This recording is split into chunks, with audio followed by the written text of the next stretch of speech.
Bulletin की शुरुआत करेंगे बड़ी खबर से। बड़ी खबर आपको बता रहे हैं रायपुर से, जहां पर 1 अक्टूबर की शाम छत्तीसगढ़ आएंगे प्रधानमंत्री नरेंद्र मोदी। राज्य स्थापना दिवस पर कार्यक्रम में होंगे शामिल। 11 से 12 बजे के बीच करेंगे नई विधानसभा का लोकार्पण।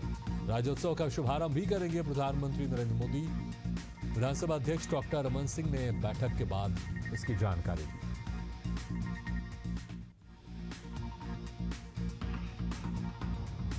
1 अक्टूबर की शाम छत्तीसगढ़ आएंगे प्रधानमंत्री नरेंद्र मोदी।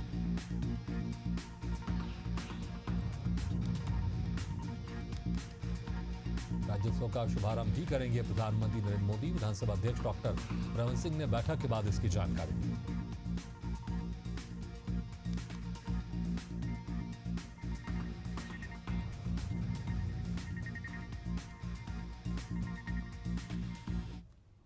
बड़ी खबर आपको बता रहे रायपुर से, जहां पर एनएचएम कर्मचारियों को झारखंड से मिला समर्थन। झारखंड के चिकित्सा कर्मी संघ का मिला समर्थन। छत्तीसगढ़ में हड़ताल पर चल रहे हैं 16,000 एनएचएम कर्मचारी।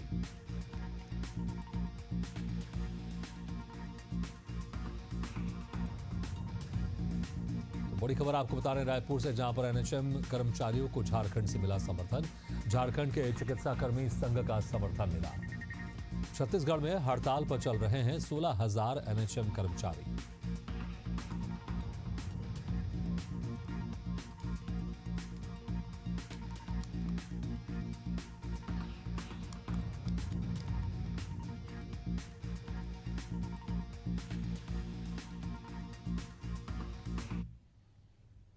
बड़ी खबर आपको बता रहे हैं कोरबा से, जहां पर लगातार बारिश से बांगो बांध के गेट खोले गए। बढ़ रही पानी की आवक को देखते हुए खोले गए गेट। मंगलवार सुबह मिनी माता बांगो बांध के गेट खोले गए। तो ये बड़ी खबर आपको बता रहे हैं।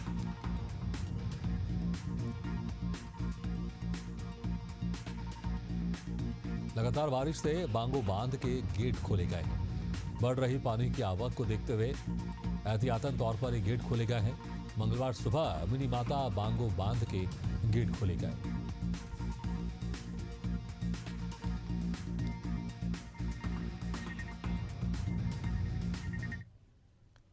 अनूपपुर में कांग्रेस की एक सभा में नेता प्रतिपक्ष उमंग सिंघार को मुख्यमंत्री बनाने के लिए नारे लगे। कार्यकर्ता हमारा मुख्यमंत्री कैसा हो, उमंग सिंघार के जैसा हो के नारे लगाने लगे। ये देखकर नेता प्रतिपक्ष ने कहा कि 2028 अभी दूर है। दरअसल नेता प्रतिपक्ष उमंग सिंघार अनूपपुर के दौरे पर हैं। यहाँ उन्होंने पहले मां नर्मदा की आरती की, इसके बाद एक सभा को संबोधित किया। अब इस पूरे मामले पर एमपी में सियासी पारा गरमा गया है। जहां कांग्रेस पार्टी नेताओं में कैपेबिलिटी की बात कर रही है, वहीं बीजेपी से गुटबाजी करार दे रही है। पूर्व मंत्री और कांग्रेस नेता पीसी शर्मा ने कहा कि कांग्रेस के सभी नेता मजबूत और कॉम्पिटिटर हैं। उमंग सिंघार, कमलेश्वर पटेल, जीतू पटवारी, जयवर्धन सिंह सभी कैपेबल हैं। कांग्रेस में सीएम विधायक दल चुनता है। कांग्रेस के जितने भी नेता और विधायक हैं ये सब कॉम्पिटेंट हैं। उमंग सिंघार हो या जीतू पटवारी, कमलेश्वर पटेल हो, मरकाम हो या राहुल भैया हो या जयवर्धन सिंह हो, ये सब उस कैपेसिटी के, ये सब स्ट्रांग है। कोई सभी वो है। पर ये इसका चुनाव विधायक दल जब मेजॉरिटी आ जाती है और होती है, कांग्रेस में हमेशा ये हुआ है कि विधायकों ने हाईकमांड की सहमति से मुख्यमंत्री बनाया है। लेकिन बीजेपी कह रही है कि कांग्रेस में अभी से एक दूसरे को पटकनी देने का काम कांग्रेस में शुरू हो गया है। नेता एक दूसरे को पटकनी, जनता बोल रही है पटकनी कहाँ हुई। ये तो जनता का व्यूज थे जो सामने आए। लेकिन कांग्रेस एकजुट है राहुल गांधी जी के नेतृत्व में, खड़गे जी के नेतृत्व। देखिए, कांग्रेस के अंदर जो है अंतर्द्वंद और तलवारें खिंच गई हैं, तलवारों पर धाव लग गया है। और जीतू पटवारी चाहते हैं कि मैं सीएम का दावेदार हो जाऊं, उमंग सिंघार जी चाहते हैं मैं सीएम का दावेदार हो जाऊं, वो जयवर्धन जी चाहते हैं कि मैं सीएम का दावेदार हो जाऊं, अरुण यादव जी चाहते हैं कि मैं सीएम का दावेदार हो जाऊं। एक अनार 100 बीमार कांग्रेस के अंदर एक दूसरे को पटकनी देने के लिए अभी से शुरू हो गए हैं। ये हकीकत नहीं है। कांग्रेसी मित्रों, ऐसे कोई सपने मत देखो जो सच ना हो सके। आपको पहले भी विपक्ष में थे, अभी भी विपक्ष में हो, आने वाले 25-50 साल और विपक्ष में रहने वाले हो, लेकिन फिर भी एक दूसरे को नीचा दिखाने का जो कांग्रेस में अंतर्द्वंद चल रहा है, कांग्रेस में जो एक दूसरे को अभी जैसे जिला अध्यक्ष को लेकर उनके राष्ट्रीय नेता हो गए हैं, अभी युवा नेता कमलेश्वर पटेल, उनने भी तीखी प्रतिक्रिया की। उनने तो प्रभारी को ही पार्टी बना दिया। उनने कहा कि प्रभारी भी ऐसा लगता है कि प्रदेश अध्यक्ष जी की जेब में जैसे घूम रहा हो, तो ऐसे आरोप उनने लगा दी। तो कुल मिलाकर कांग्रेस के अंदर अंतर्द्वंद है, गृह युद्ध है, कांग्रेस में तलवारें खिंची हैं। एक अनार शहडोल का शंभुनाथ शुक्ल विश्वविद्यालय में शिक्षा के साथ साथ छात्रों के बौद्धिक, शारीरिक और आध्यात्मिक विकास में भी एक नया आयाम जोड़ रहा है। कुलपति की पहल पर विश्वविद्यालय में हर सुबह आधे घंटे का योग सत्र आयोजित किया जाता है। इस पहल ने न केवल छात्रों बल्कि पूरे विश्वविद्यालय परिसर को सकारात्मक ऊर्जा से भर दिया है। यह पहल शहडोल विश्वविद्यालय को शिक्षा और संस्कार का आदर्श मॉडल बना रही है।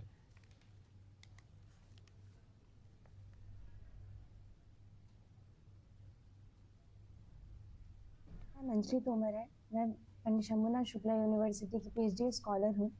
हम यहाँ पे काफ़ी महीनों से हमारे VC सर के मार्गदर्शन पे यहाँ पे हम डेली योगा करते हैं, आधे घंटे 1 घंटे, और मेडिटेशन भी करते हैं। इसका, जैसे कि मैं बायोटेक्नोलॉजी की स्टूडेंट हूँ, तो उससे हमें ये समझ में भी, मतलब साइंटिफिकली भी हम अगर देखें तो इसका ये बेनिफिट है कि जो हमारे एजिंग हार्मोन्स होते हैं, जो कि क्रोमोसोम के एंड में टेलोमेरेज प्रेजेंट होता है, तो योगा करने से कहीं ना कहीं हमारी एजिंग भी कम होती है।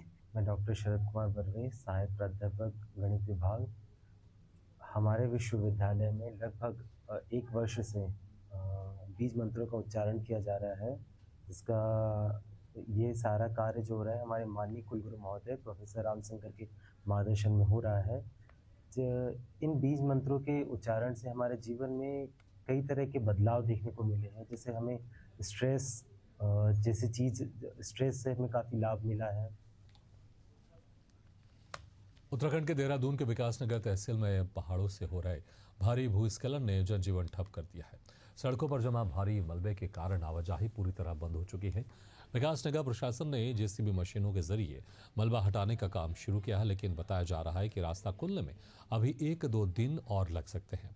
उत्तराखंड सरकार समस्याओं से निपटने के लिए युद्ध स्तर पर काम कर रही है, लेकिन खराब मौसम राहत प्रयासों में रोड़ा बना हुआ है।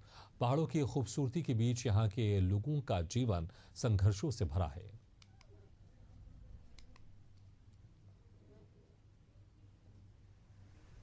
खाने पीने का राशन लाया लांगा से, अब घर की ओर जा रहे हैं, लेकिन नदी की बहुत ज़्यादा है, आने जाने की बहुत दिक्कत हो रही है। कब से ये समस्या हो रही है? ये तो समस्या 10-15 दिन से हो ही रही है, और कल परसों से बहुत ज़्यादा हो रही है। ना आना जाना, गाड़ी बिल्कुल जा नहीं पा रही है बाहर। कितने गाँव इस सड़क से गुजरे? इस 5-6 गाँव। प्रधानमंत्री नरेंद्र मोदी और केंद्रीय गृह मंत्री अमित शाह ने आज मुख्यमंत्री पुष्कर सिंह धामी से उत्तराखंड में हो रही अतिवृष्टि की स्थिति पर फोन पर बात की। दोनों नेताओं ने राज्य सरकार को हर संभव मदद देने का आश्वासन दिया और कहा कि केंद्र सरकार इससे मुश्किल घड़ी में उत्तराखंड के साथ मजबूती से खड़ी है। मुख्यमंत्री धामी ने प्रधानमंत्री और गृह मंत्री का आभार व्यक्त करते हुए कहा कि उनके मार्गदर्शन से राहत कार्य तेजी से चलेंगे। मुख्यमंत्री धामी इन दिनों देहरादून के अतिवृष्टि प्रभावित क्षेत्रों का स्थलीय निरीक्षण कर रहे हैं और अधिकारियों को निर्देश दिए गए हैं कि किसी भी प्रभावित परिवार को असुविधा न हो। NDRF, SDRF और स्थानीय प्रशासन भी संकट से निपटने के लिए अलर्ट मोड पर है।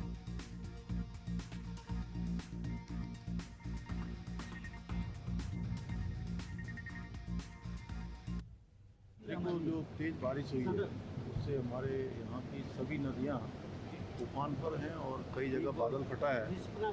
करीब 25-30 स्थानों पर सड़क पूरी तरह से बह गई है। घरों को बहुत नुकसान हुआ है, सरकारी संपत्तियों को नुकसान हुआ है और पूरा जनजीवन अभी अस्त व्यस्त है। उसको सामान्य करने के लिए सभी प्रयास किए जा रहे हैं। बहुत सारे संपर्क मार्ग कट गए हैं। अभी नदियों का जो जल स्तर है वो भी काफ़ी बढ़ा हुआ है।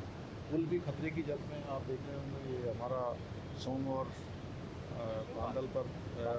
बांदल 2 नदियाँ यहाँ पर मिलती हैं, उस पुल को भी खतरा हो गया है, उसका जल स्तर कम होगा। हम लोग सभी विभाग हमारे युद्ध स्तर पर काम कर रहे हैं, सभी कोऑर्डिनेशन कर रहे हैं।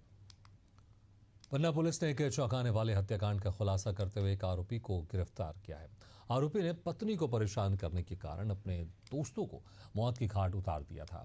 हत्या के बाद उसने शव और बाइक दोनों को जमीन में दफना दिया था ताकि कोई सबूत ना मिले। दरअसल 22 जुलाई 2025 को पवई थाने में 30 साल के राजकुमार चौधरी के पिता ने लापता होने की रिपोर्ट दर्ज कराई थी। बाद में अमानगंज थाना क्षेत्र के जड़िया नाले के पास एक शव मिला। कपड़ों और अन्य चीजों से शव की पहचान राजकुमार के रूप में हुई। पोस्टमार्टम रिपोर्ट से हत्या की पुष्टि हुई। पुलिस ने तकनीकी सबूत और साइबर सेल की मदद से जांच की पूछताछ में आरोपी ने जुर्म कबूल कर लिया।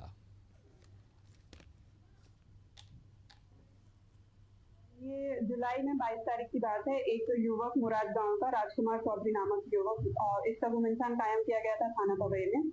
इस व्यक्ति की लाश जो है अमानगंज थाना क्षेत्र में मिली थी, जिसके जो कि बहुत ज्यादा पुरानी होने से पहचान नहीं हो पाई थी। तो इसका फिर डीएनए कराया गया, जिससे इसकी फिर पहचान राजकुमार चौधरी के रूप में हुई है। इस पूरे घटनाक्रम में फिर पुलिस ने निरंतर प्रयास करते हुए संदिग्धों के जो संदिग्ध आए थे उनकी तलाश की गई, उनसे पूछताछ की गई। तो इसमें सुखदास आदिवासी नामक व्यक्ति जो है इसकी संलिप्तता पाई गई है, इसको गिरफ्तार किया गया है और इससे जो मोटरसाइकिल उन लोगों ने यूज की थी वो भी जब्त की गई है। साल में 25 साल में नक्सलवाद और धर्मांतरण जैसे मुद्दों के बीच एक और मुद्दा जो लगातार छत्तीसगढ़ की सियासत में गर्माता रहा, वो है शराबबंदी। 2018 में कांग्रेस ने शराबबंदी का वादा किया, उन्हें जीत भी मिली, लेकिन शराबबंदी कहीं नहीं दिखी। वहीं अब सत्ता में बीजेपी है, ऐसे में कांग्रेस के हाथ शराबबंदी का वही पुराना और तगड़ा मुद्दा लग गया है। इसी कड़ी में आबकारी मंत्री लखनलाल देवांगन के एक बयान ने सियासी पारा हाई कर दिया है। क्या है पूरा मामला, आइए जानते हैं।